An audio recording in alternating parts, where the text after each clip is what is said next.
What's up, guys? Let's check out some great tips that will help you use Godot more effectively to build your games. Make sure you stick around to the end because the last one is an absolute game changer. Let's go. So let's start with some quick keyboard shortcuts to make your life easier.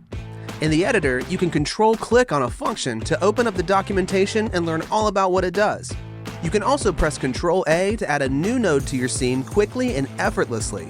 Also, if you need to comment out a bunch of code at once, just hit Ctrl and K with the code highlighted to turn it into a comment.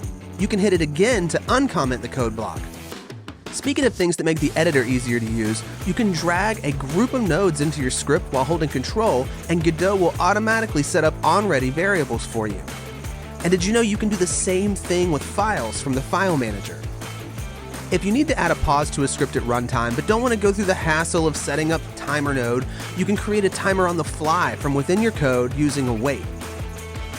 If you're going to reuse the same node in several places but want to control the values of its variables in each instance, you can use export to add inputs to the inspector where you can easily tweak them. You can even use enums to add dropdowns to the inspector.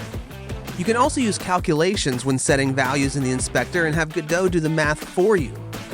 When you're running your game, you can use the Remote tab to see and adjust all the values in the inspector in real time. This can be super helpful for debugging or just trying out new things.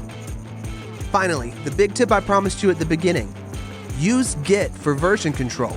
Using Git will mean you never lose your work ever again and can easily roll back to a previous version of your code. It makes working on projects with other developers way easier, and it's totally free.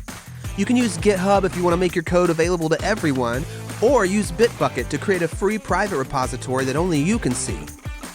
Got any tips of your own? I'd love to hear about them, so please drop them in the comments below. I hope this video has been helpful, and until next time, thanks so much for watching.